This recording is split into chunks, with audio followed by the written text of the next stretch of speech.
We are live. We are live. Welcome to college football's Peek Around the Corner with your host, Greg Pflugar. We cover everything in college football because we love everything in college football. And if you do as well, please subscribe to our channel, ring the notification bell, smash the like button, share the video if you want to support this independent national college football's rebel outpost of a channel with a donation to help us keep the lights on and grow the channel. Just hit that $ where you make a comment and I'll get you super chat as quick as I possibly can. Welcome everybody into the studio that sits on the corner, the very corner of Keith Jackson Parkway and Kurt Gowdy Avenue. Do not be afraid. Do not be afraid to become a legend with your comments and with your phone calls. We've got another stack show today. One right after the other. One right after the other. Stack show after stack show. Welcome on in. We got a lot to talk about.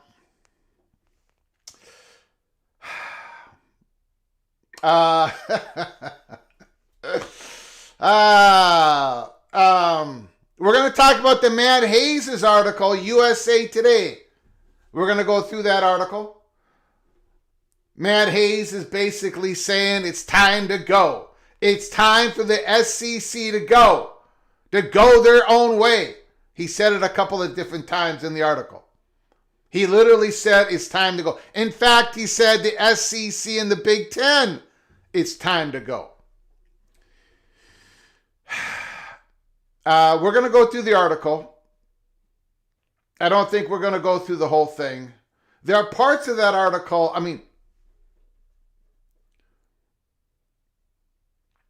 It's parts of the article, he's talking about how the Big Ten and the SEC should go their own way and then create a collective bargaining agreement, a CBA. It's like, if you believe that now, if you believe that in a silo, why don't you bring that up and support it now? I mean, there are parts of that article today is just head scratching. But there are other parts of that article that is getting a lot of agreement within the SEC. A lot of agreement in the SEC. More and more people are feeling more and more comfortable about talking about a potential breakaway in the SEC. And that article, the Matt Hayes' article, is going to lead us to what Heather Dinich has reported today from ESPN.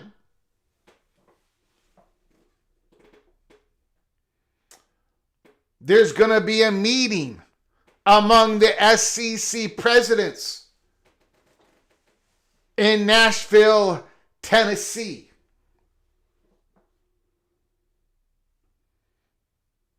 It's just a simple paragraph of reporting from Heather Dinich. The presidents are going to meet this week, not next week, not next month, this week, to talk about what they would have to do if there is no SCORE Act being passed in Congress. If they do not get an exemption, antitrust exemption, either full or partial, if they do not get help from the federal government, what would the SEC do next? Create their own rules. Abide by their own rules. And they're letting everybody know. This is not a secret meeting. We had a live show yesterday. The title of the live show yesterday was Sankey Delivers a Warning Shot. Today and later on this week, the SEC presidents are going to deliver their own warning shot.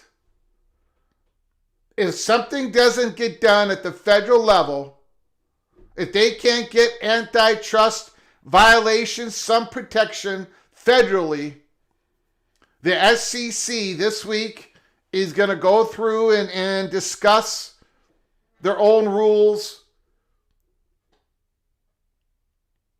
And there's a very interesting part of this paragraph by Heather Dinich where the SEC presidents are hoping to start at least socializing. They've already been doing this. They've already done some of this, right? We know that. But to get further down the road of what would it look like if they went their own way. But then they invited others. Like what we do here in the SEC, maybe you all should do it in your own leagues. Whatever rules we design, maybe the Big Ten, the SEC, and the Big 12, maybe you can follow along. Something to that effect. We'll get into it. Now, some of you are going to disagree, and that is completely fine. Some of you are going to disagree, and it's probably going to be very rational on your part. Because this meeting,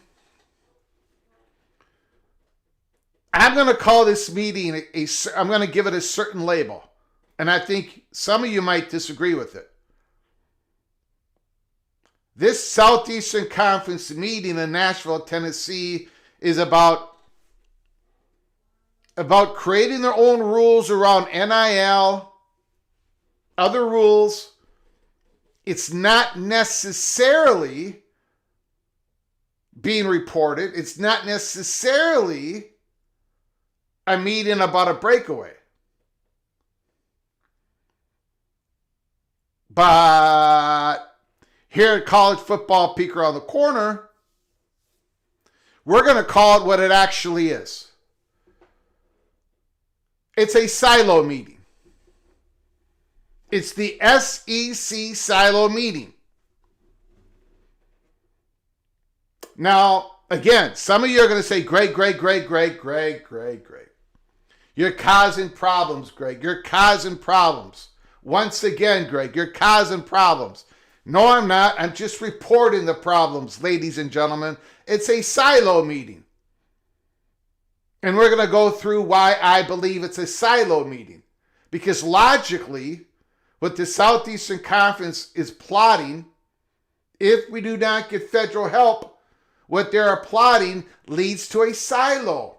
Logically, it leads to the silo. And we're going to go through that. So, this meeting this week in Nashville, and what comes out of that meeting, what is reported coming out of that meeting, I think is going to be monumental, possibly. Anyways, I think it will be. No, I don't think the SEC is going to come out and say, this is a breakaway meeting, this is a silo meeting, we're going to go our own way, but they're laying down their thoughts. What would it look like if they had to create their own rules, enforce their own rules, and logically, all of that leads to a silo. Because we got rules. We got lots of rules. We got rules created before the settlement. We got rules created after the settlement. We've got the Deloitte Clearinghouse. We got the Sports Commission that just came out with their reports on how many NIL deals have been denied, how many have been approved, and how basically the Clearinghouse and the Sports Commission is being inundated by manufactured NIL deals that they basically have to approve of, but they're getting inundated by them. Manufactured not real NIL deals, not for profit, but through their collection. You remember? It's just all up. Anyways, we got rules. Nobody follows the rules, or hardly anybody does. So the SEC is going to, we're going to create our own rules. And the other conferences, maybe you want to follow our lead. But it doesn't mean anything. It doesn't mean anything. Because the courts are not going to give you any credibility unless you make those rules, enforce those rules in your own conference, in your own silo. So this is a silo meeting, in my opinion. Give me your opinion. We're going to go through that. And then the major story of today. The battle for the soul of the Big 12. And I am deadly serious about this. Greg, how can you say this? You talk about the fracture in the Big 10. You picked on the SEC because they could not figure out to go 8 or 9 conference games. You've got the Southeastern Conference athletic directors agreeing with the Big 10's 4-4-2-2-1-3-1, but then the coaches blow it all up. You're picking on the ACC because that's not a manageable conference. You've always said the Big 12 is fully aligned. Well, I don't know about that. Not anymore. Not if you take the words of the Big 12 fans seriously, and I do. The reporting of the Big 12 country, and I do. They turned on Brett Yormark. The Big 12, the fans, now maybe not the casual fans, but the college football, the basketball sickles, especially the college football fans, the sickles in the Big 12, they've completely turned on Brett Yormark. And I might say this. Now, this is speculation on my part. Speculation on my part.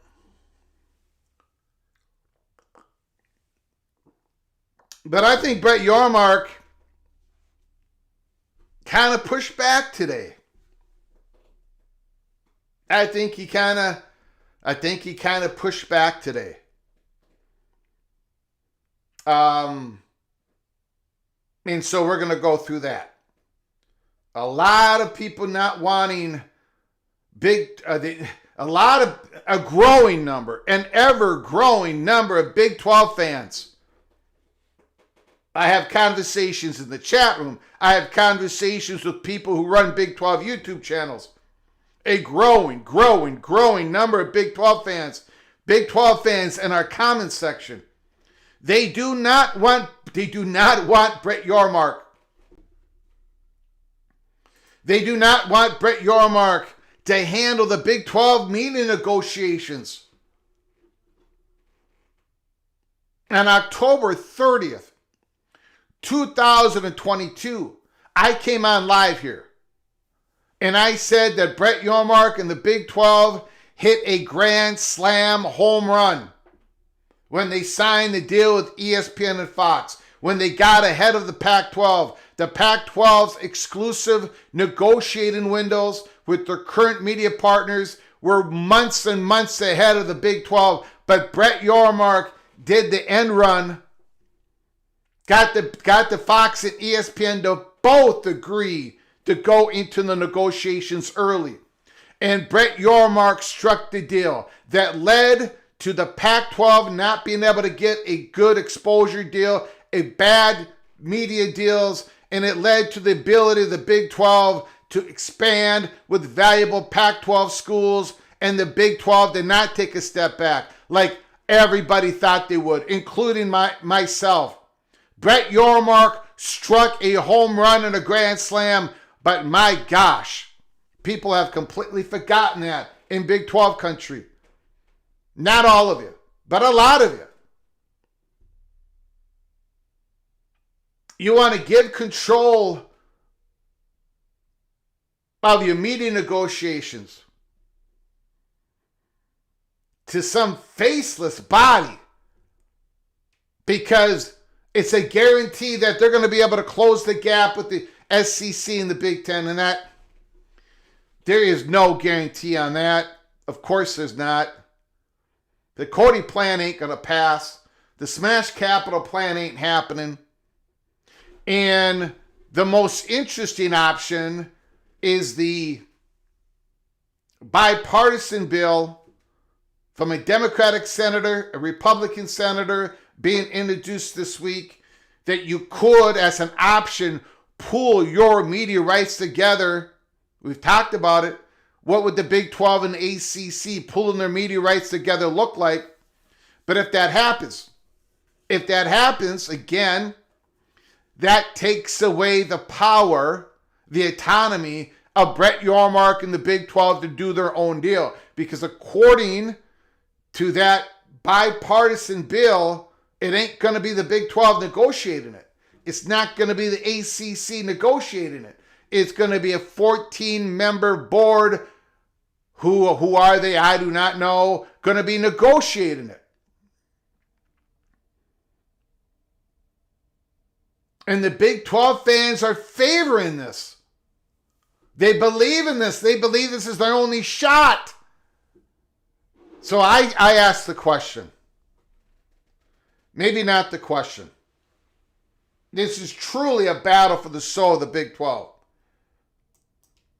We are going to go through a list of items that Brett Yormark has tried to push behind the scenes when it comes to the Big 12.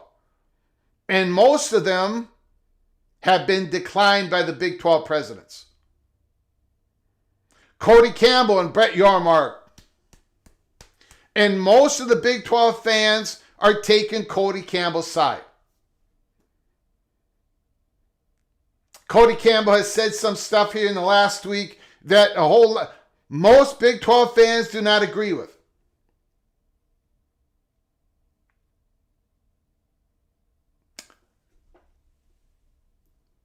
If Brett Yormark does not do the next round of media negotiations, if he believes that he's not going to be, like, they're going to take that away from him, then why would he stay on the job? I know there's other parts to being a commissioner than just doing media rights negotiations, of course. But why would Brett Yormark want to stay on the job? Honestly. And again, we're going to get to it in the back end of the monologue. I'm just putting it out there for you all to let it marinate. But Brett Yormark, I don't know what's going to work. I don't know what's not going to work. I am the original Minnesota moron, as you all know. But Brett Yormark is trying to be innovative. Brett Yormark believes in decoupling the basketball, football properties, content. Brett Yormark, and we have reported this to you months and months and months and months ago here at College Football's Peek Around the Corner.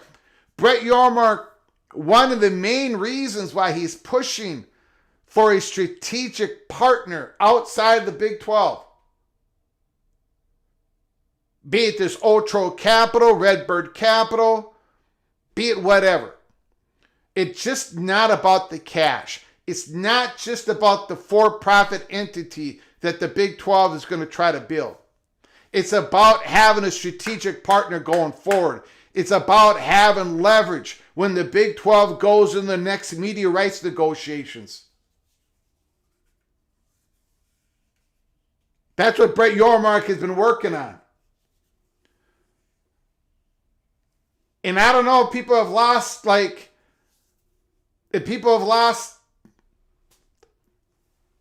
confidence in him or what. Or people believe that this Cody Campbell plan is going to be so effective in closing the gap, or the Smash Capital plan, or this bipartisanship plan. Brett Yormark doesn't agree with any of it. He believes, we're going to get into what he said today. Brett Yormark said something out loud today that I think everybody's got to pay attention to. And I happen to think, speculation, it was the great pushback. You know, Brett Yormark's biggest critics, when he made that deal, signed, sealed, and delivered on October 30, 2022, his biggest critics were fans, national reporters that covered the Pac-12.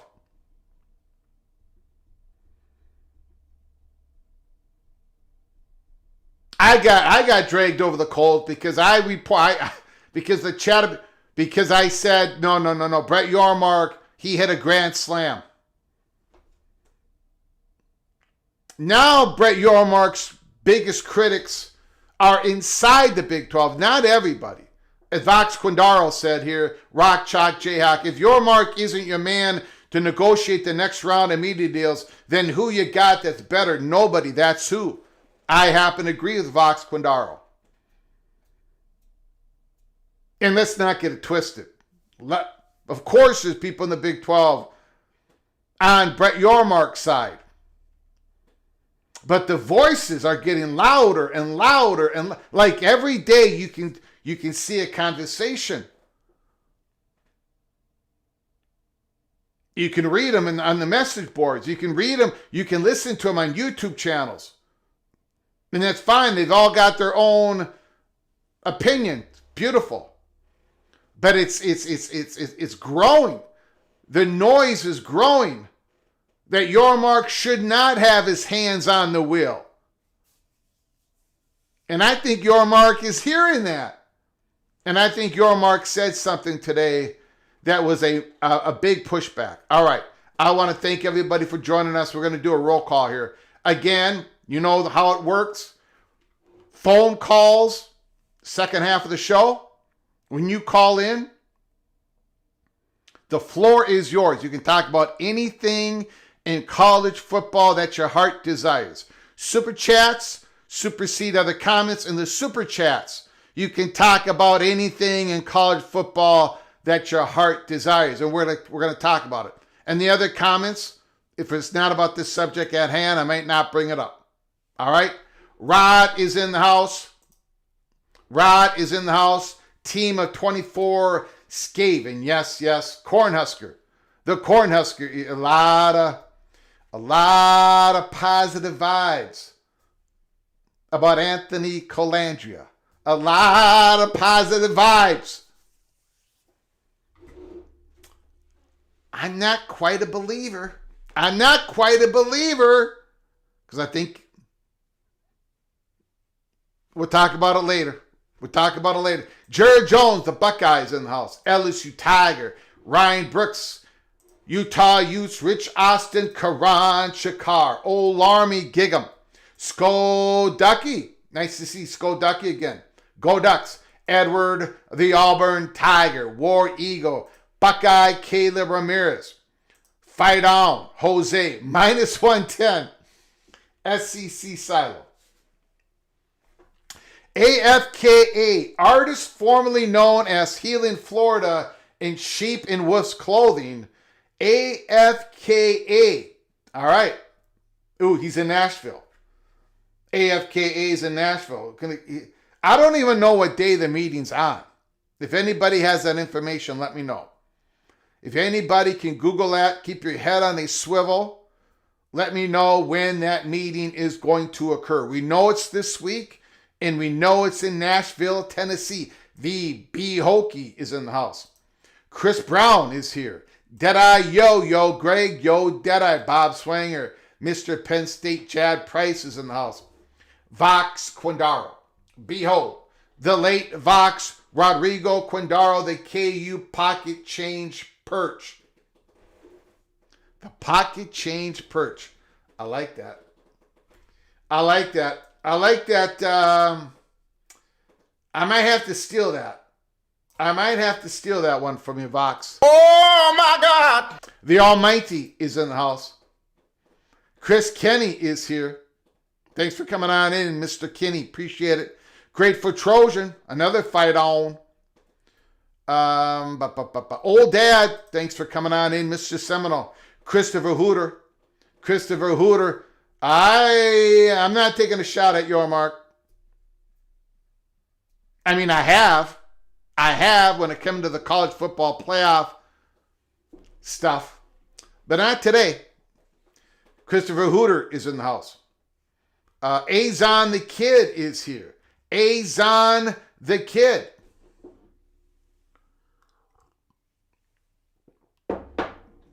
Azon, Yormark is the conference best chance to get more money in the long run. D5 Terps is in the house. Morris Simmons, hello everyone, go Nose.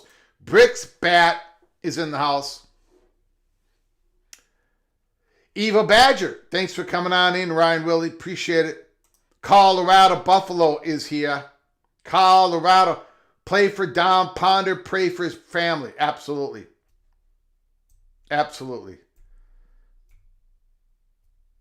We did at the time. Absolutely. Kenneth Maynard, ECU Pirate. Stevens is in the house. Don Scruggs. The South doesn't fear secession. Oh, my God. Okay. All right, let's get into it, guys. Let's get into it.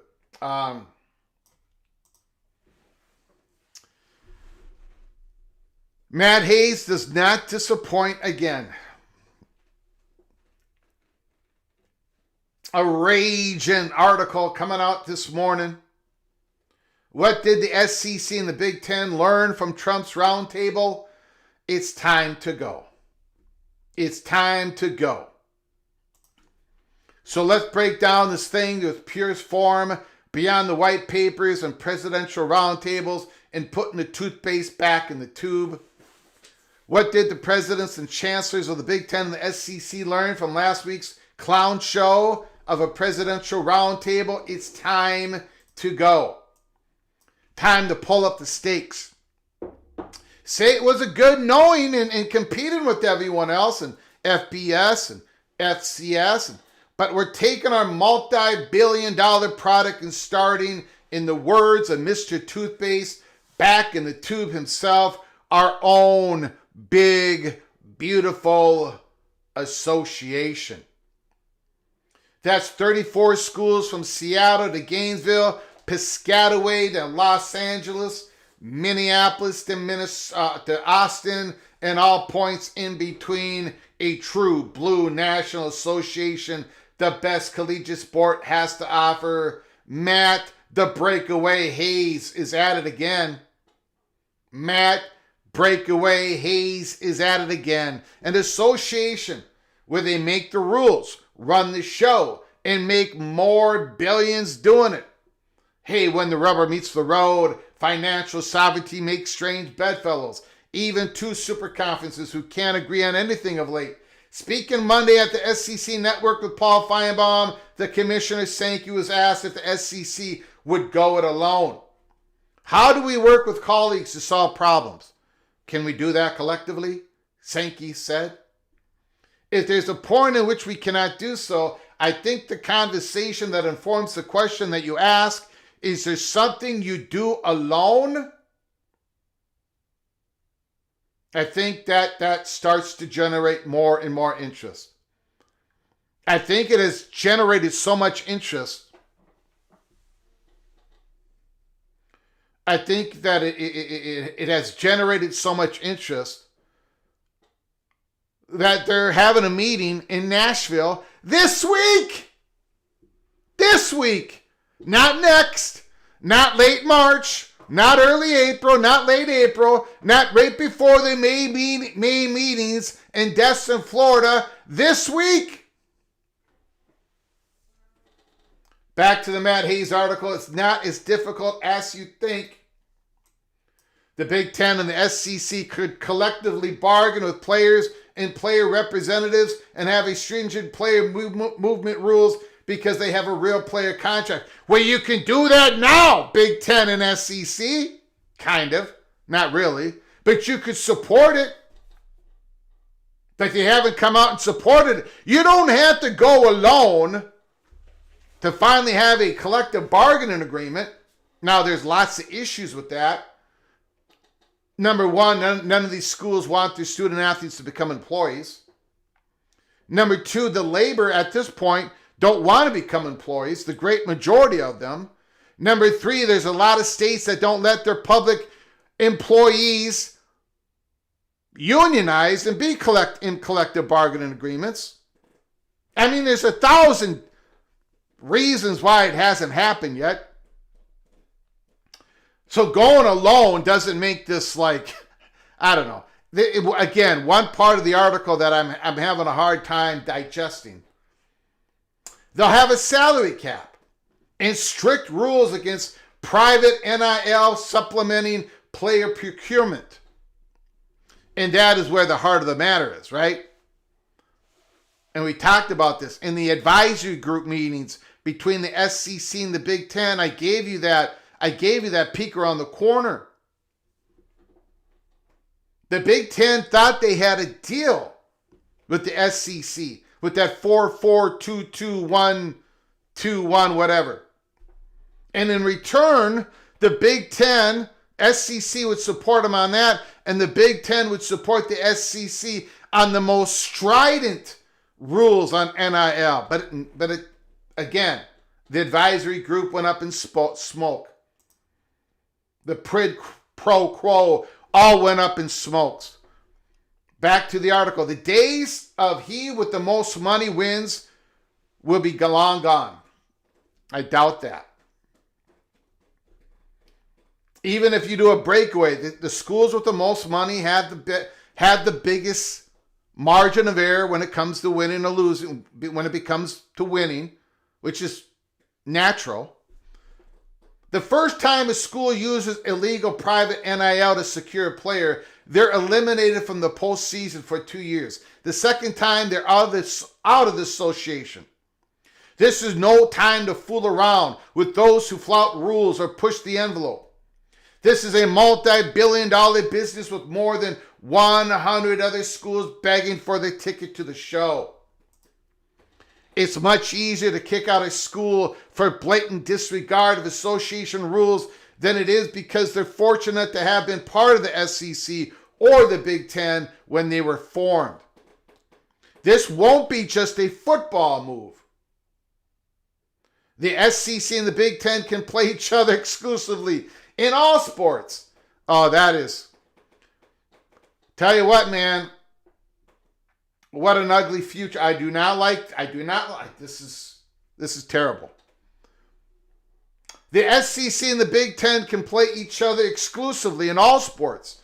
From football to basketball to baseball and all Olympic sports. No more cream puffs. No more guaranteed games. Matt the Breakaway Hayes. They'll have their own football playoff, basketball tournaments, and baseball and softball playoffs, and make an absolute financial killing. You're going to do all of that without ACC schools, without Big 12 schools, without smaller schools that have great softball and baseball programs. Come on, man.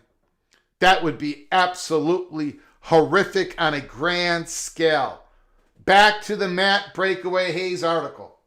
A television and streaming rights bonanza, the likes of which collegiate sports has never seen. If you think college sports could get 50% more by pooling its media rights among all 10 FBS conferences, that's the projection by those pushing the idea. Imagine what a Big Ten SEC association will fetch. This is where we are, okay? It doesn't matter how we got here. Or that the Big Ten and the SEC are as much at fault as anyone for college sports unraveling into a financial and player movement free for all. This is about money. This is about money. It's not about the player movement, although that's a critical component. Or exorbitant coaching buyouts, or a lack of rules enforcement. It's certainly not about academics. This is about staying ahead of two massively mistaken moves made by two conferences that should have known better. The two moves that led to the generational instability in collegiate sports and now have the President of the United States and Congress involved in their business. The irony of all of it is the presidents and chancellors of the Big Ten and the SEC made expansion moves 5 years ago based on cash grab philosophy.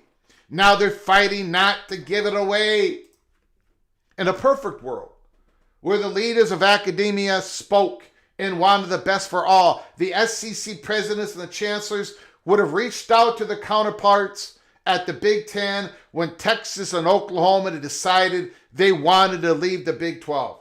In a perfect world, one or preferably more of those 28 presidents and chancellors of the Big Ten and the SEC would have had the foresight to see a chain reaction of expansion moves dangerous to the health and welfare of the collective. You know, like the last one a mere decade earlier that eliminated the Big East. Anyone saying we're on the verge of eating another power conference, so neither the SEC nor the Big Ten are taking Texas and Oklahoma. Thank you.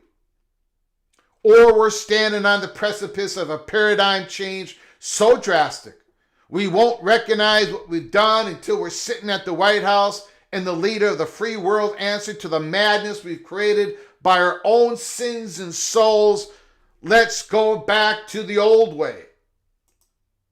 Now, the only answer is to break away and form their own association. We're going from one evil to even a bigger evil. Matt, the breakaway Hayes. Because these two titans of collegiate sports, these two money-making machines aren't going to supplement the rest of college sports, no matter how you look at pooled revenue sharing. Even if it guarantees the SEC and the Big Ten won't lose money. It's still watering down their products by eliminating some, not all, of their prime Saturday TV windows. And finally in the article. And of course, eliminating any chance of individual financial growth. The Big Ten and the SEC see this differently than others. They've built their brands. They've done the heavy lifting. Why share the benefits now? It's time to go, Matt, breakaway Hayes. If you don't think that the SEC and the Big Ten will make such a drastic move, you're the same person trying to shove the toothpaste back in the tube. Holy smokes. Holy smokes. Sometimes I am the guy that tries to put a little bit of toothpaste back in the tube. You know how the toothpaste gets outside the tube, out on the outer edges? And I kind of want to, I don't want to waste that. Whatever. It don't matter. Okay. And look. Matt breakaway Hayes. I don't know, like the last 5 articles he's written, 3 of them have been on this topic. He's speaking for more and more people in the SEC. He's speaking for more and more people in the SEC. And that leads us to Heather Dinich. That leads us to Heather Dinich's article. Hold on, one paragraph. One explosive paragraph by Heather Dinich, ESPN's reporting. We got a super chat. We got ourselves a super chat.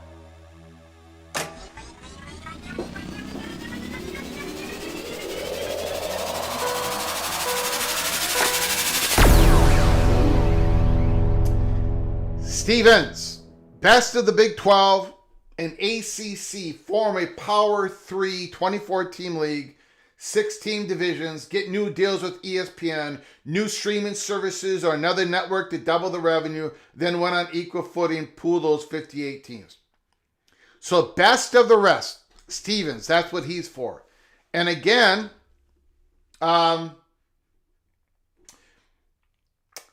very difficult to do that in the next couple of years because of the Big 12 gore.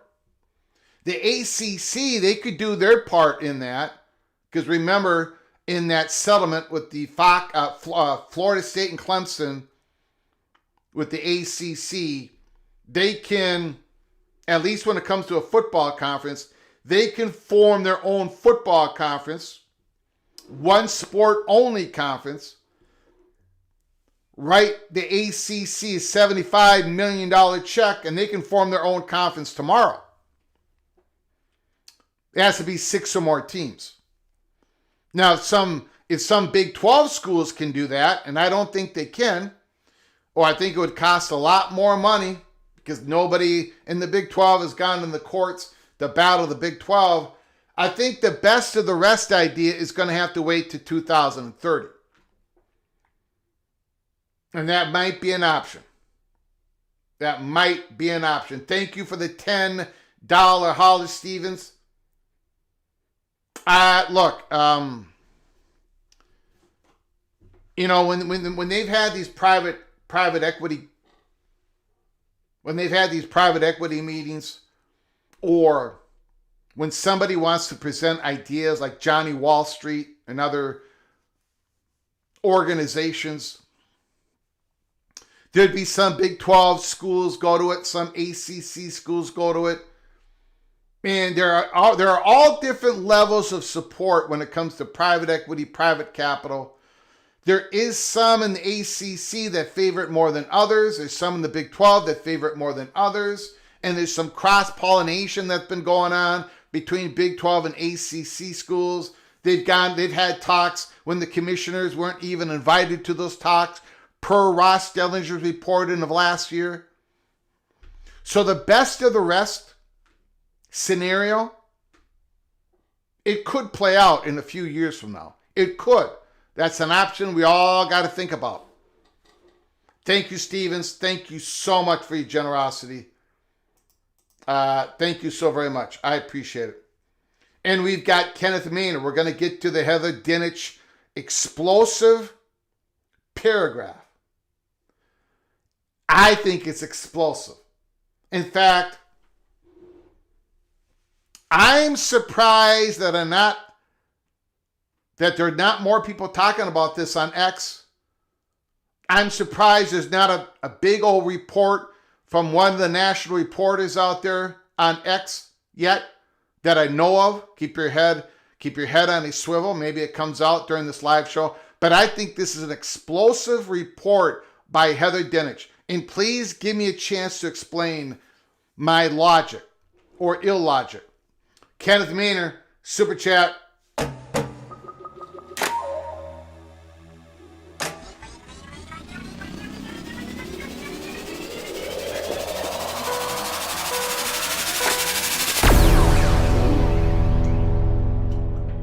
In this Matt Hayes breakaway scenario, you are only safe for inclusion if you are a flagship school in the ACC Big 12, UNC, Virginia, Kansas, Utah, Colorado, or your name is Notre Dame, Duke, or Stanford. Thank you for the $10 holla, Kenneth Maynard. I wouldn't use the word safe. I would use the word potential inclusion. And some of those schools, I think, have a bigger potential, more probable potential than some other schools that I mentioned there. But I don't know if anything is safe right now. But thank you, Kenneth Maynard. Thank you for the $10 holler. I think a lot of people agree with you on that. You make up a great point. You make a great point. Thank you for your generosity, as always, Kenneth Maynard. Appreciate it. Appreciate all the support you give us here at PATC.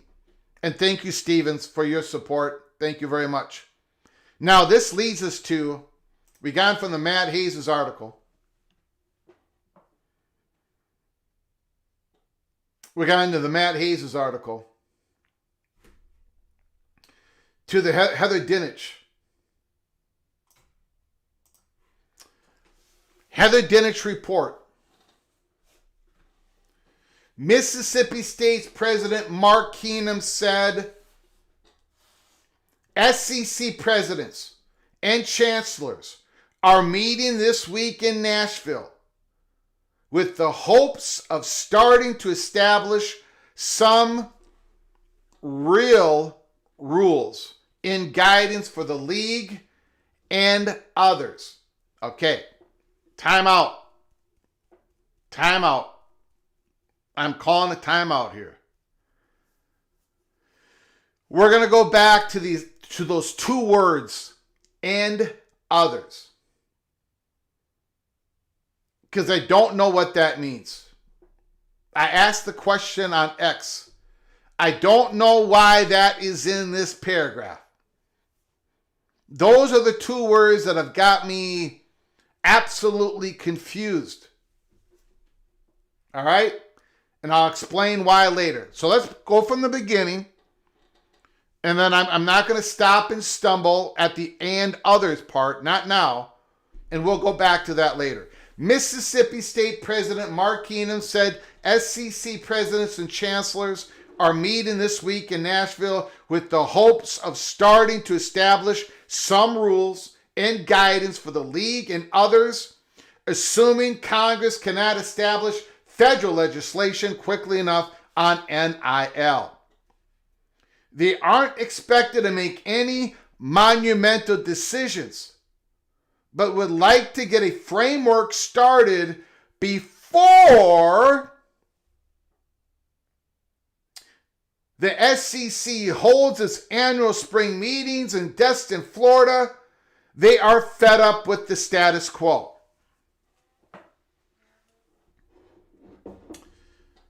I happen to think this is a very, very important event that's going to happen.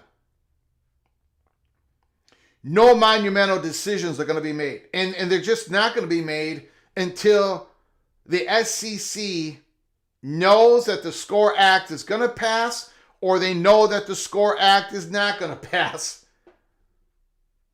There's a shelf life for the SCORE Act, and that shelf life is running out of time, right? We're going to go in the spring. We're in the spring. We're going to go in the summer, and then people are going to be campaigning. We got a midterm election. There's probably going to be a flip in power in the Senate and the House, because that's how it works. And suddenly, well, it's just, this is it. It's got to pass. If the SCORE Act is going to pass, it's got to pass right now. And if it doesn't, if Congress cannot establish federal legislation on NIL to get legitimacy into a body, antitrust protection, violation protection, and all that we've been talking about, the SEC this week starting to establish some real rules and guidance for the league. In other words, they're gonna start writing the SEC rules of NIL, the SEC rules of eligibility, the SEC rules of this, that, and the other.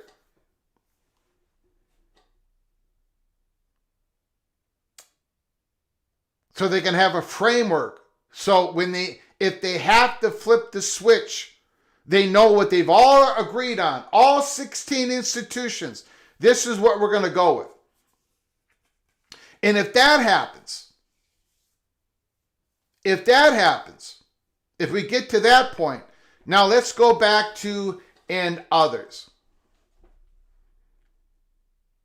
Hopes of starting to establish some rules and guidance for the league and others.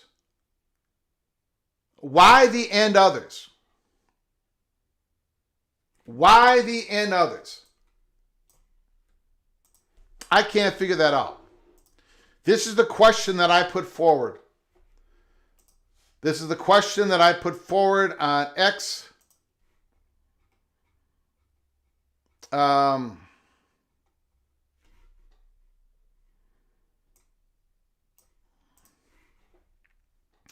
And others. Like, I wish I knew what that meant. Because once it becomes others, the ability for the SEC to have some sort of antitrust protections based on going it alone per the perception of their perception of the courts, the protection goes away.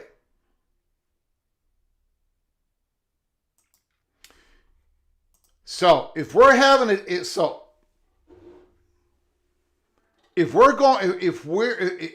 the SEC, if there is no federal legislation, if the SCORE Act goes up in smoke, the SEC is going to build this framework. They want it done before the May meetings, and we'll get to that in a moment. Why do they want to get it done before the May meetings? We'll get to that in a moment. But to have this framework done, and then it says, and others. So is the SEC going to build their rules, their enforcement arm, and then say to the other conferences, this is what we have. This is what we're going to do in a conference. You can follow what we're doing. You can have your own rules and your own conferences.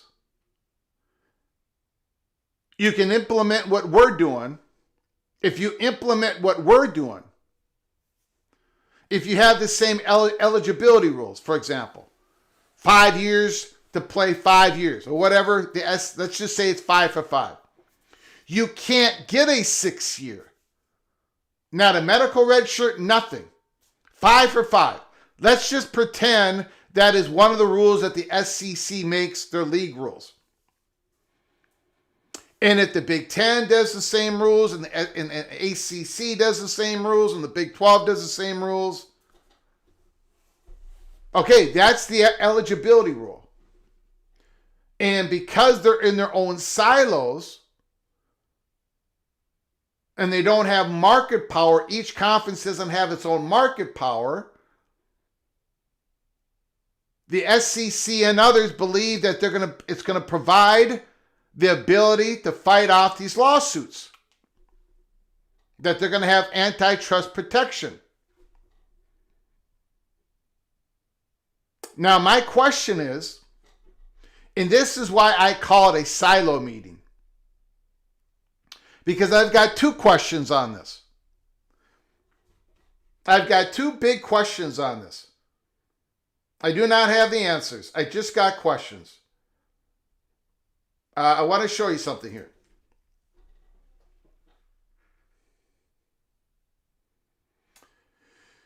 They are meeting in Nashville, the hopes of starting to establish some rules and guidance for the league and others, to provide guidance and rules for others outside of their league.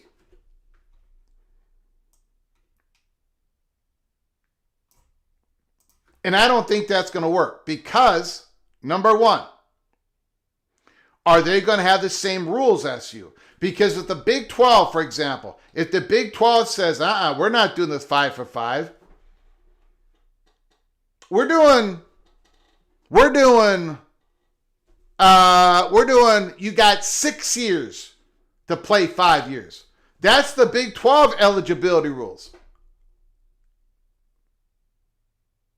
What if the SEC has a more stringent NIL rule and the ACC says, no. Not all of our teams are going to abide by that. They're not going to agree to that. Miami's not going to agree to that. Florida State. We can't have that stringent of NIL. No, we can have manufactured NIL. No. What if that happens? The SEC. What if the SEC says we're going to have a cap of $40 million for 2027 football program, and the Big Ten says we're going to have a $50 million cap? You can spend more than the SEC teams. That ain't going to work for the Southeastern Conference. The Southeastern Conference is not going to want to play the other conferences that have different rules that might favor those other programs over the SEC. Okay, and here's another example. Here's the other example. What if the SEC creates their own rules, the enforcement arms, and let's say the Big Ten absolutely agrees with the SEC. Same rules in their own enforcement arm. Let's say the ACC says, oh my goodness, the Southeastern Conference has had a stroke of brilliance. We absolutely agree with everything the SEC does. We're going to create our own rules and have our own government enforcement. And then the Big 12 agrees. So everybody has the same rules, just like we supposedly have now, but yet everybody's got more antitrust protection because none of them have market power. According to the courts, the conferences will have a lot more credibility than the NCAA. But I don't think that will work. And the reason why I don't think that will work, and that's a super long shot of ever that happening, because why would the Southeastern Conference trust the Big Ten in their enforcement? Why would the Big Ten trust the SEC? Why would the Big 12 trust the SEC? Why would the SEC trust the Big 12? On and on and on. That ain't going to work.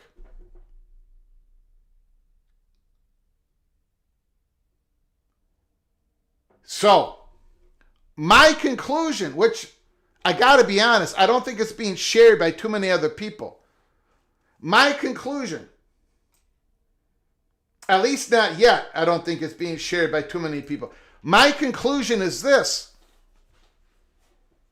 That part where it says, with the hopes of starting to establish some rules and guidance for the league, SEC, and others. I think the and others is I think the and others part of that paragraph is to soften the blow. I don't think it is about the and others, because the and others ain't going to work. I think this meeting in Nashville, Tennessee is a silo meeting. That is the main purpose of it. Not in secret. Warning shot. Another warning shot. Not in secret. They're not doing it. They leaked it. Mississippi State president told ESPN it's another warning shot to everybody to get the SCORE Act pass. And if you don't get a pass, we are working on our own guidance, we're working on our own rules. I'm not buying the and others. We're going to give guidance to the ACC. We're going to help out the 8. We're going to help out the Big. We're going to guide you Big 12. We're going to guide you Big 10. No, they're not. I think that is just in there to say, look, this is not a silo meeting. We're just going to try to create our own rules, and then we're going to communicate with everybody and try to guide everybody. And I don't think that's what this is at all. They're fed up. And so is the Big 12. So is the 8. They're all fed up. But the Southeastern Conference has the most alignment when it comes to going on their own. One region conference, powerful conference, incredible ratings, TV ratings. Their media deal, I believe, is undervalued. I know there's other YouTube channels that say they're overvalued. They're not. I think there's that. So I think this is a silo meeting. I think this was worded. This was leaked for the SEC to give another warning shot like Sankey did, but without really describing this as we are having a convention and we're gonna write our SEC constitution. I don't think they wanted to say that, but I think that's what this is. Let me know how wrong I got it. Let me know how wrong I got it, but I don't think I got it wrong. I think this is a silo meeting. And I cannot wait for the reports that come out of this meeting.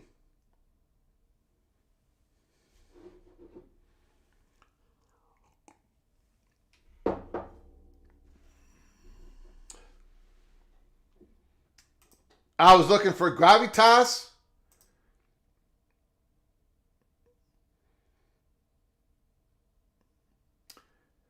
Lots of issues going in their own silo. Lots of them. Yeah, lots of them. Lots. I don't think so, Karan Shakar. I don't think so.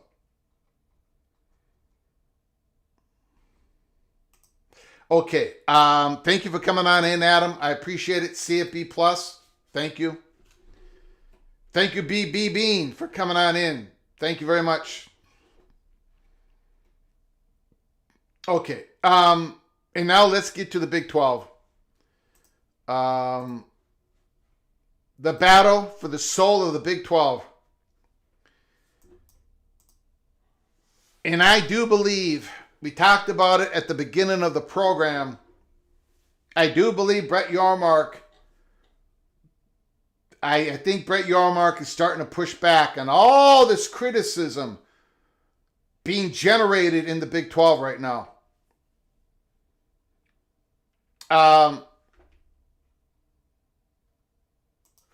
Now look, there have been some initiatives that Brett Yormark has pushed that did not get to the finish line.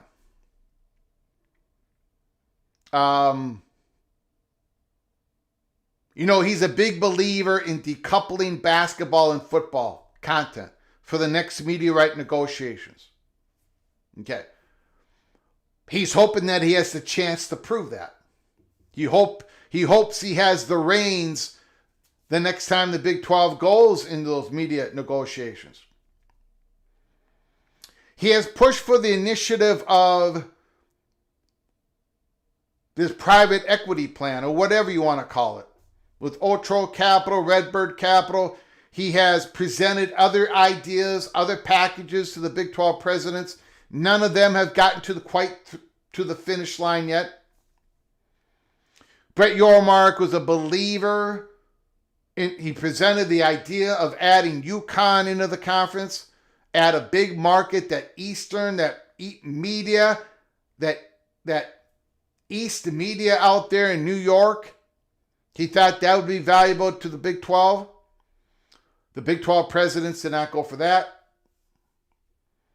But none of that is really for the battle for the soul of the Big 12. What is really the battle is who is going to have control in the next media rights negotiations. Now, maybe I'm reading the wrong chat rooms. Maybe I'm listening to the wrong YouTube channels. Maybe I'm reading the wrong message boards. Maybe I'm reading the wrong reporters. Maybe I'm reading the wrong comments on our own PAC chat room. But my goodness, the majority of the Big 12 fans of Big 12 schools, they don't want Brett Yormark to have control of the next media rights negotiations. They want the Cody Campbell plan, a government entity, to have control. Or they want the Smash Capital plan, which is going to have a 14-member board, in which Smash Capital is going to be part of that board that's going to have control over the next media rights negotiations. Or they want the bipartisan bill that's going to be introduced this week that is going to enable, if the Big 12 chooses, to pool their media rights together, let's just say ACC. But even during that, if that happens, it's going to be a 14-member board, and none of the commissioners are going to be doing the media negotiations. Most Big 12 fans, and I'm not saying it's a grand, like it's a huge majority, but it is a majority, in my eyes, that most Big 12 fans favor one of those three options or more than one of those three options versus the Big 12 having Brett Yormark have the reins in the next media rights negotiations.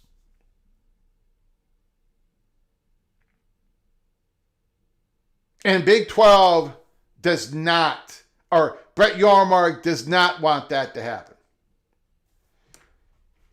CFB Plus is the first time I'm hearing that some Big 12 fans don't want Yormark doing the next media deal. I see it all the time. I don't want to name the YouTube channels, but they are absolutely invested and they believe, and good for them, they believe in the Cody Campbell plan. Or they want the Smash Capital plan. Or they want this bipartisan plan that's going to be introduced. They want one of the three, two of the three, three of the three. But they don't want Brett Yormark. They don't want that world anymore. They don't believe they can close the gap on the SEC and the Big Ten. Which may be true. But they don't want big Brett Yormark's innovative ideas that really, they don't want him leading it anymore. They want to give up the reins.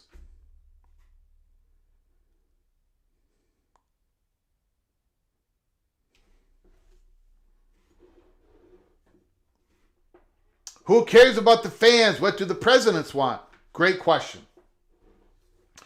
Well, the reason why the Big Ten and the SEC had that white paper done, according to everybody's reporting out there, is because the Cody Campbell plan and others were gaining traction among congressional people, and the presidents were starting to fall in line with those plans. That's the reporting of it. That's why the white paper pushed back. In fact, when the white paper was made, the Big Ten and the SEC went to the ACC and the Big 12 and they asked them to sign on. And they declined because the majority of the Big 12, they did not like what was in that white paper, which the Big Ten and the SEC believe, and I happen to agree with them, articulated the Cody Campbell plan really well, accurately. That the conferences gave up control, all autonomy. And Yormark does not agree with Cody Campbell's plan, but he couldn't sign it. He could not sign that white paper because the Big 12 presidents did not agree with Brett Yormark. They didn't want him signing that. This is what Brett Yormark said today.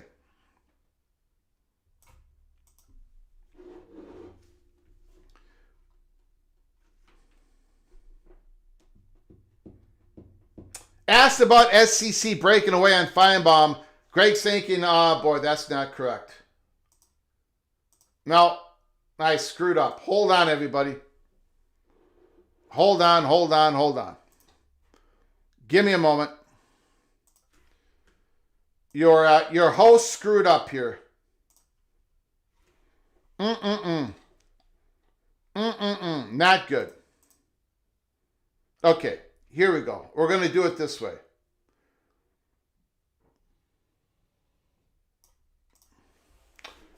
Big 12 Commissioner Brett Yormark, we are the second best basketball league in America, behind the NBA.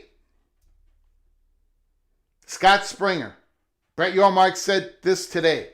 We are the second best basketball league in America, behind the NBA. Brett Yormark says the Big 12 deserves 8 to 9 bids.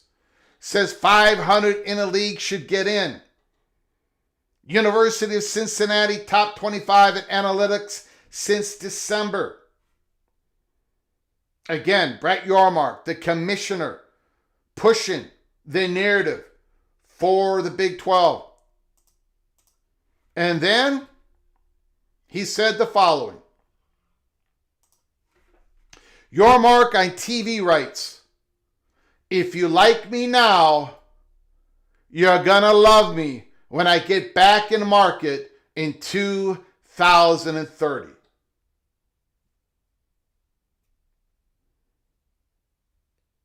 Brett Yormark said that today. On Big 12 media rights, if you like me now, you're gonna love me. You're gonna love me when I get back in the market in 2030. When I get back in the market. Not when the Big 12 gets back in the market. When I get back in the market. And he should have that confidence. He should have that confidence. Look what he did in October 30, 2022. He's been working on this. He's been working on trying to get the leverage for the Big 12. He's been working on this. He's trying to create a strategic partner outside of the Big 12. He hasn't gotten it through the finish line yet. The Big 12 presidents haven't. There is a battle for the soul of the Big 12. Are you going to go with Yormark or you're not?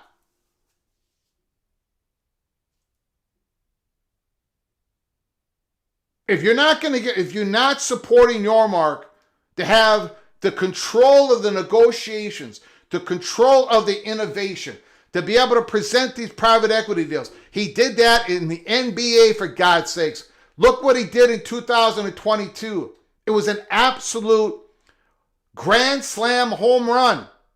And now he's listening to people saying, well, you know, the only way we can survive and close the gap, and well, we 14-member board this, 14-member board that, government entity that. Brett Yormark has taken shots across the bow back to Cody Campbell.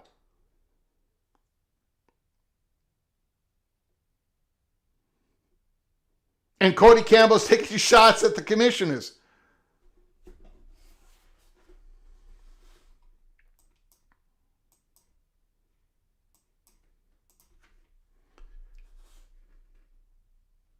So what is it going to be?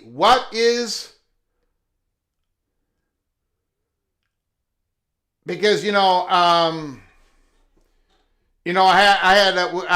was in a discussion with Christopher Lambert, West Virginia dude, earlier today on X,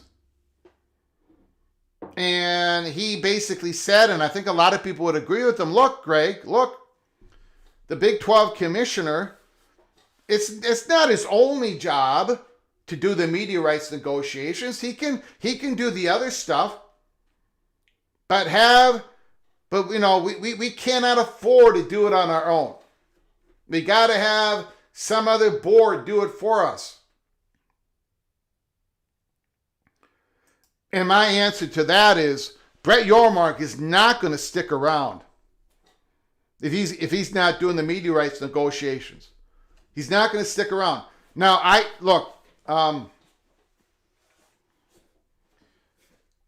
understand. How do I say this? Let me check something out here. Hold on. How do I say this? I understand the worry of, for example,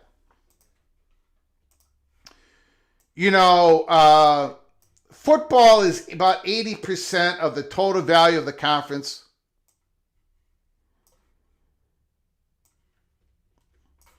And then about 20% is the basketball.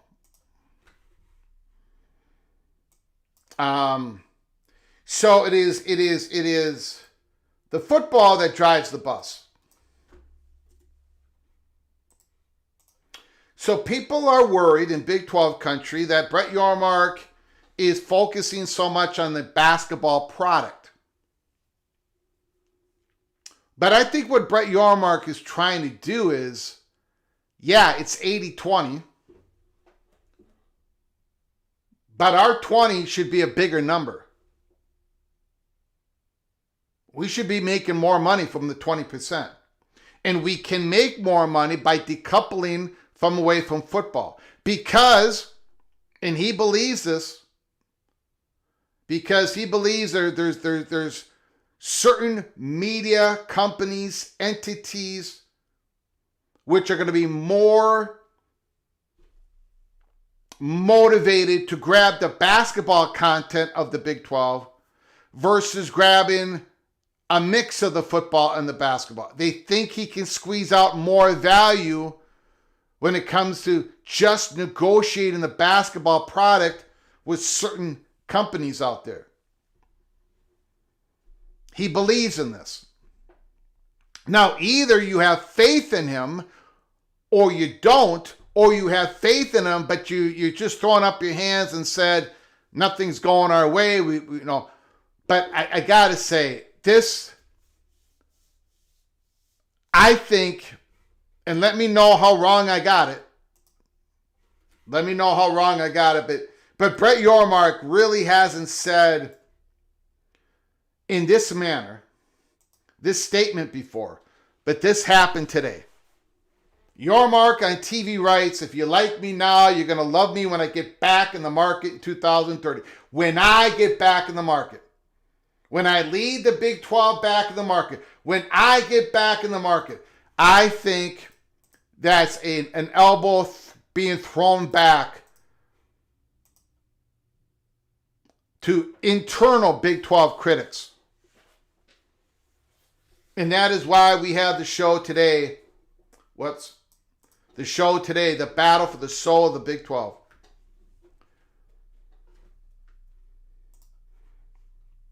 Vox Quadaro, that's Yormark, taking ownership of his actions and his results.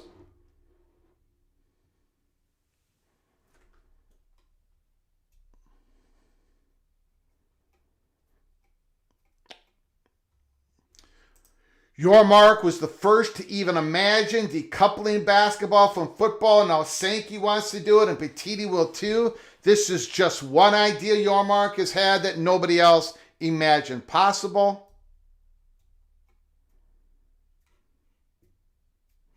Brett Yormark isn't crazy. He's not crazy for wanting to decouple basketball. If you look at some of the ratings, they put up some football type numbers. Chris Brown, Yormark's got pizzazz. You got to give him that.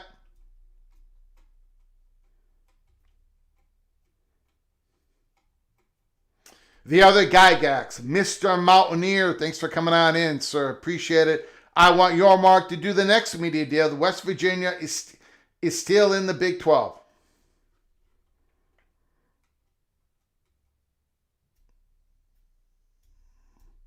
Okay.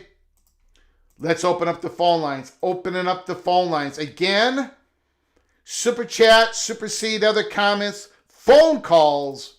You've got the floor. You can talk about anything in college football that your heart desires. 763-260-1333. 763-260-1333. From. All right. Rick is on the line. The floor is yours. Thanks for calling, sir. I appreciate it. Well, thank you, Greg. Busy day. Yes. The first thing I want is to touch on is when did it become football, college football's obligation to pay for non-revenue sports?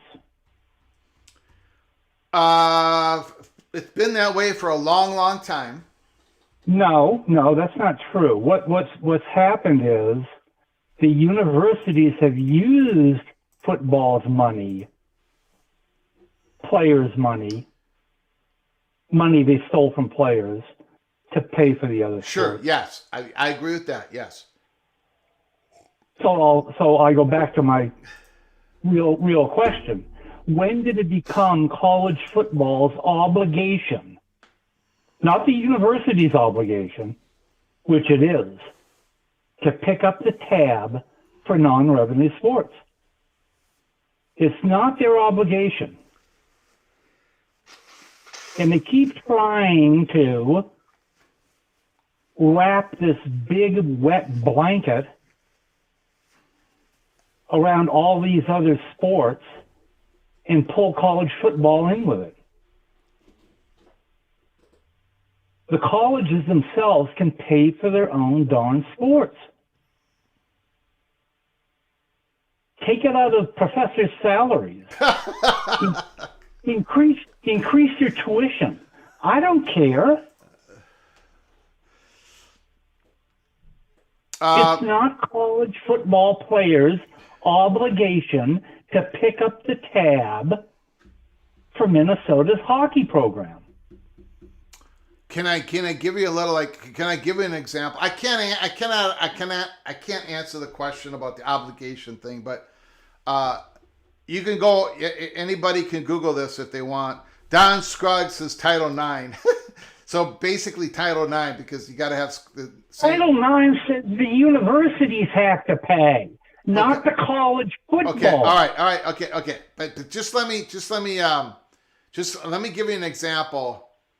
3 or 4 years ago, I think it was 3 or 4 years ago.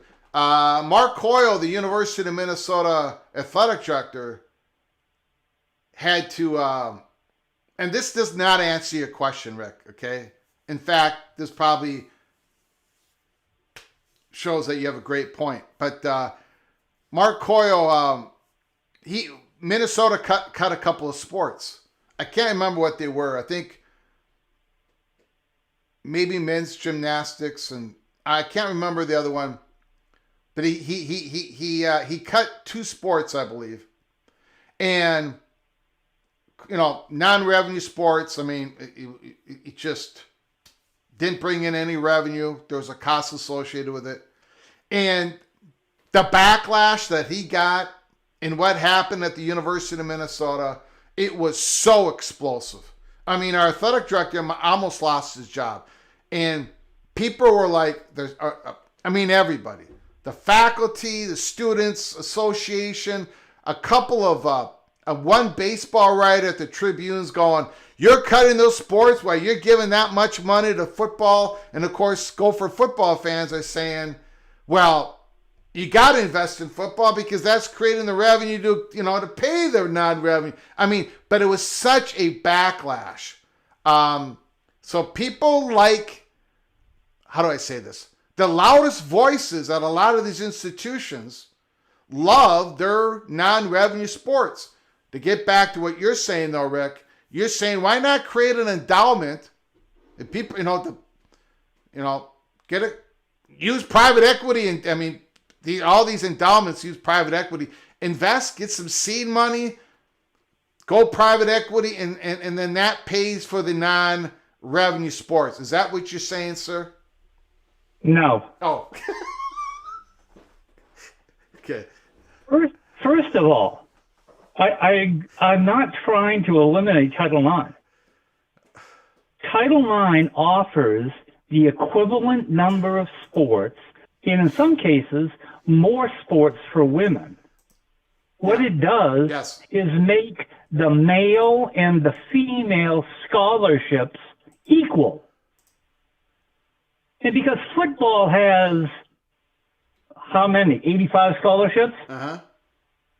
It takes 4 separate women's teams, lacrosse, cross country, diving, and softball, to equal 84 scholarships. Nobody's talking about taking those away. Yeah. That all gets to stay the same. But that's got nothing to do with the money that football makes. Make the universities pay for the scholarships. Make the universities pay for the equipment and the travel and whatever. But don't do it off the money generated by football.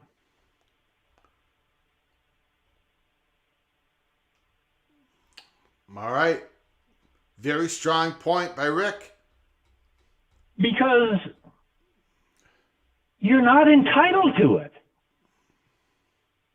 The only entitlement you have is to provide those scholarships and those sports. And it doesn't have to come through football revenue. It just makes it easier for overpaid professors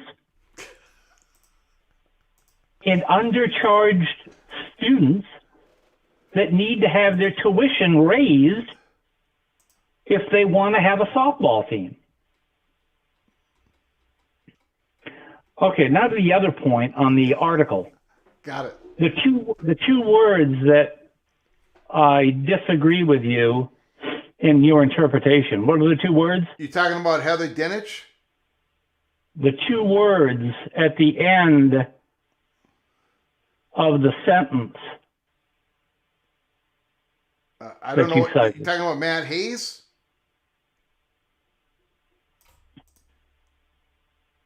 You were talking about it. The toothpaste back in the tube? Other conferences. Oh, yeah. That's what I said. Heather Dinich. Yeah. Right here. Yes. And others. And others. Yeah, I don't know what that means. I think that's just an incomplete sentence. That's indicating if others choose to follow our guidelines. It's no big deal. And others, if they choose to do so. And I think it's almost like the Big Ten contract for students, the nil contract. If others choose to copy it in the SEC or the ACC or the Big 12 or whomever, because it's such a strong contract. Yeah. Okay.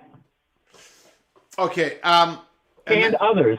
Okay. Fine. I mean, that's probably what it means. But if that's what it means, it doesn't take away from the fact that this is a silo meeting, because it really doesn't matter. It really doesn't matter if another conference follows your rules or not. Because I couldn't agree more with you, Greg. Yeah. No, this is a corporate hostile takeover. Yes. Are you familiar with hostile takeovers by corporations? That's what it is. Yes. Yeah. That's what it is. Yeah. And Sankey is the president of the corporation. And there's a hostile takeover by the board of directors. And it might be the same thing in the case of the Big 12. That might be a hostile takeover. Yeah. Of Yormark. Because we're the ones in charge. Yeah. We're the board of directors. You're going to do what we tell you to do. And if you don't, take a hike. You speak for us. Isn't that the way it works? Yeah, I think so, yes. And I think Sankey got it right between the eyes. He got a 2x4 right up against his bony head. Hey, you're not calling the shots. We are. Thanks. You got it, buddy. Appreciate it. Great call. Rick comes in hot. Rick comes in strong. Holy smokes.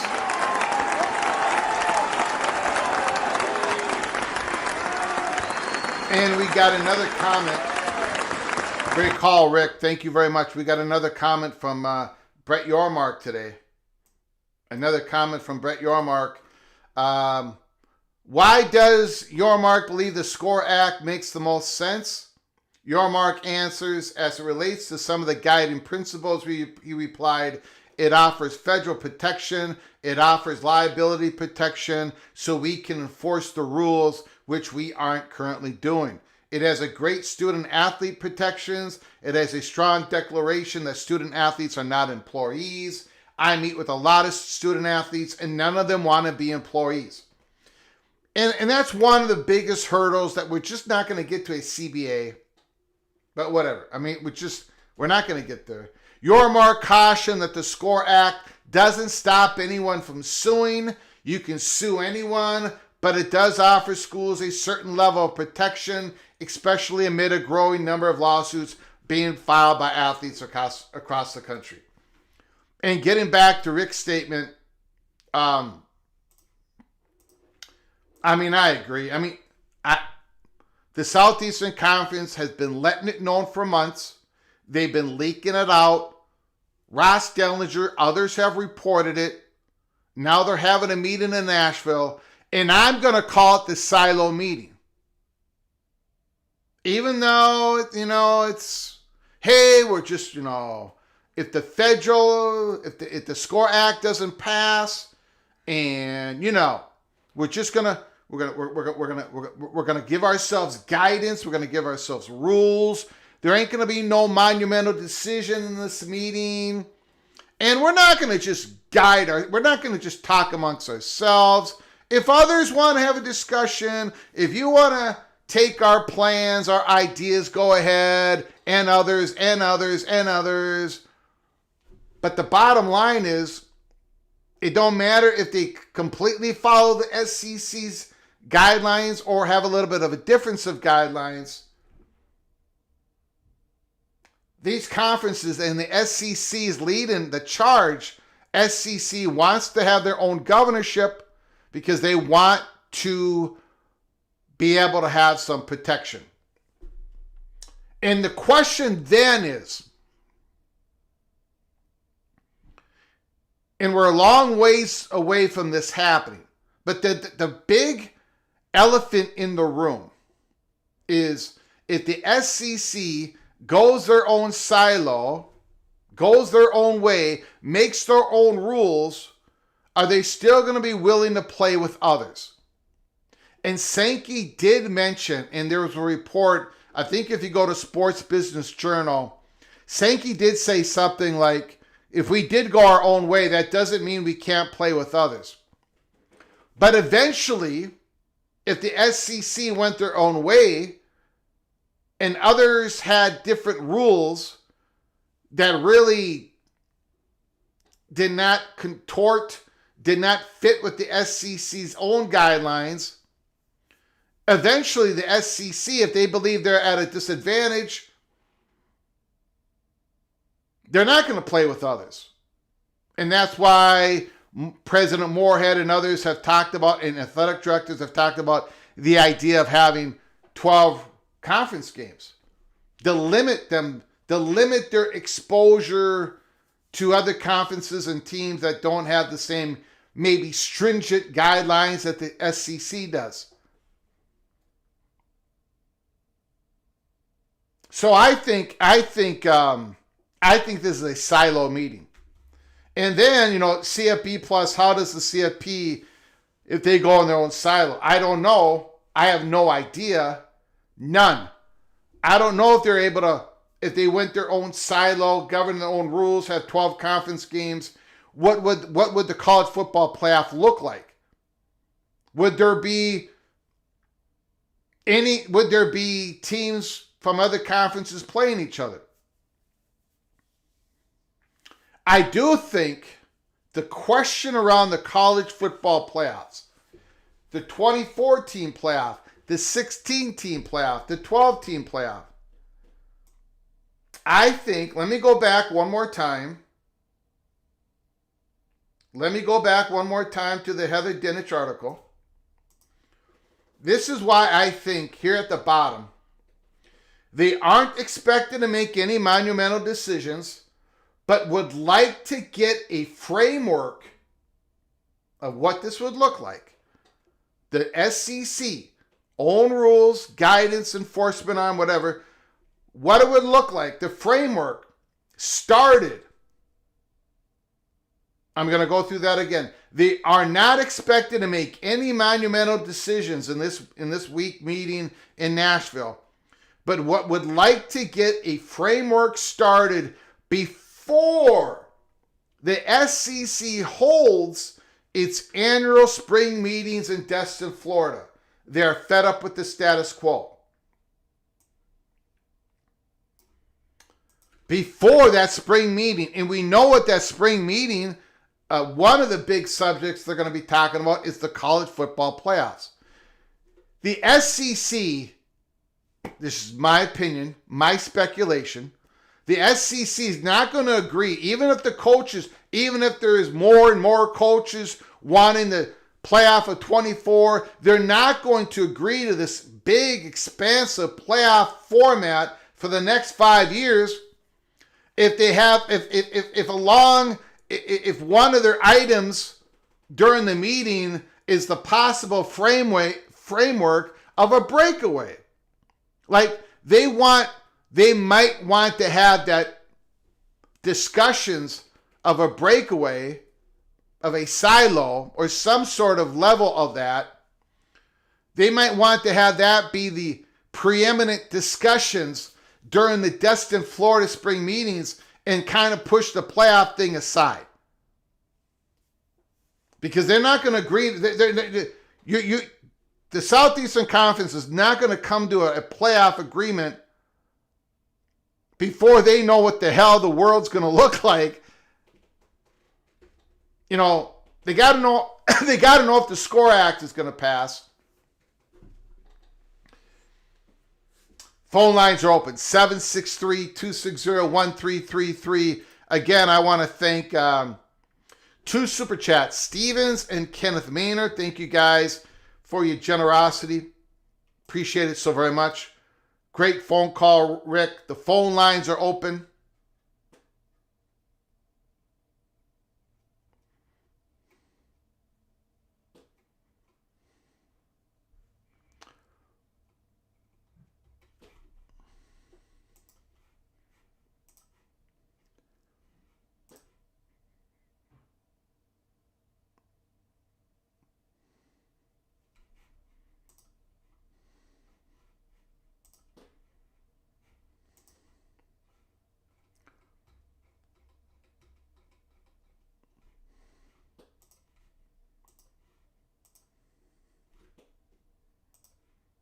Okay, no phone calls, no super chats, so we'll end our live show.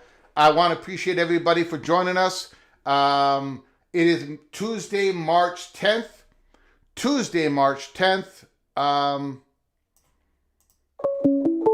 Oh, we got a phone call that's squeezed in here. Call from Christopher Hooter. Christopher Hooter, the floor is yours. Thanks for calling. I appreciate it. Press 2. Whoops. Christopher Hooter, appreciate you calling. Thank you, sir. Yeah, I've been busy today. I've been in and out. I saw the program. I'm sorry I can't give you more time. I just got quick questions, and I'm going to leave you be, okay? Got it. All right. Okay. If they go silo, the SEC and the Big Ten, if they merge, like the AFC and the NFC, as opposed to the AFL and the NFL, is that too many teams to bump up against antitrust? I would say yes, but I'm not a lawyer. I don't know. I would guess, Okay. complete guess, yes, because they would have market power. You know, if you look at the SEC right now, they're getting 29% of the college football playoff money. The Big Ten's getting 29% of the college football money. Combined, they get over 50% of the money. So I think that would put them to where they don't have any more protection. I could be completely wrong. I'm probably completely wrong. It's just a guess, and I'm just giving you my logical reasons for it, but I could be wrong. Okay, that's my hunch too. So they could probably dial up their membership maybe to 20-ish. Yeah. Okay, they could have their own silo in the regular season.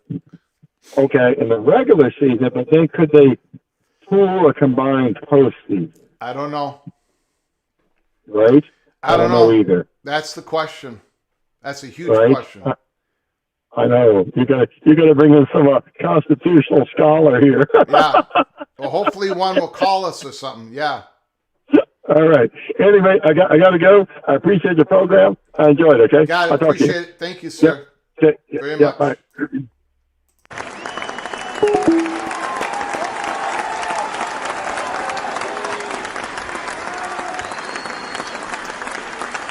You know, I see this P3 breakaway, but again, what does a P3 breakaway do? If you do not have federal protection, if we do not get the SCORE Act passed, P3 doesn't protect anything. You know, it's like we have two options here. Get the SCORE Act passed, or the SEC is going to go in their silo, and we don't know what that would look like, but it's probably going to be silo. They play each other the whole season. Maybe they play a few games outside of that, but then all that blows up because other conferences are not using the same rules as the SEC. So it's silo or it's SCORE Act. And the whole thing about the SCORE Act, it's not perfect. Get it passed, get the 60 senators, but it's our only option. We don't have another option out there. We just don't. We can wish we did, but we don't. That's been the truth for so long. The first episode I ever did, I said, I want a collective bargaining agreement, blah, blah, blah, blah, blah, blah, blah. I went through that whole thing. But it ain't going to happen. It just isn't going to happen. Not now. And if it did happen, it would be unbelievably complicated. You would have to have a collective bargaining agreement within each conference and within football and basketball, the revenue-making sports. And what does that do to Title IX? I do not know.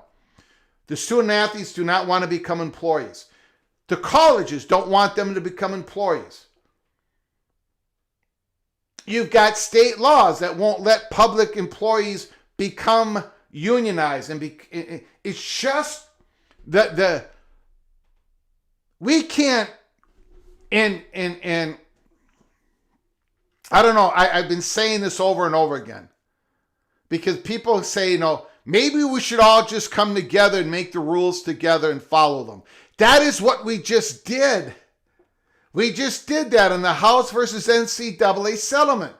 It may not have been what you wanted, but that is what it was.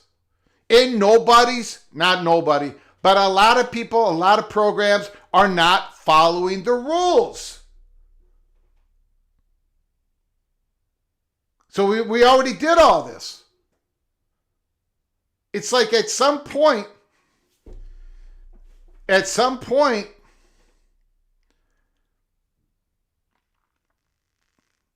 I mean, that, you know, if this SCORE Act doesn't pass, we are forcing conferences in their own silo.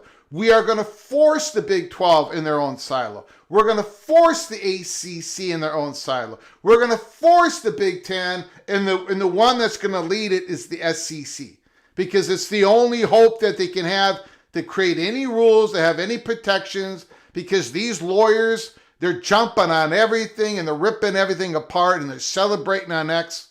Well, why don't you just go on a CBA? They don't care. They want the chaos. They don't want solutions because they're making money off the chaos. Sorry, not sorry. It's just the truth.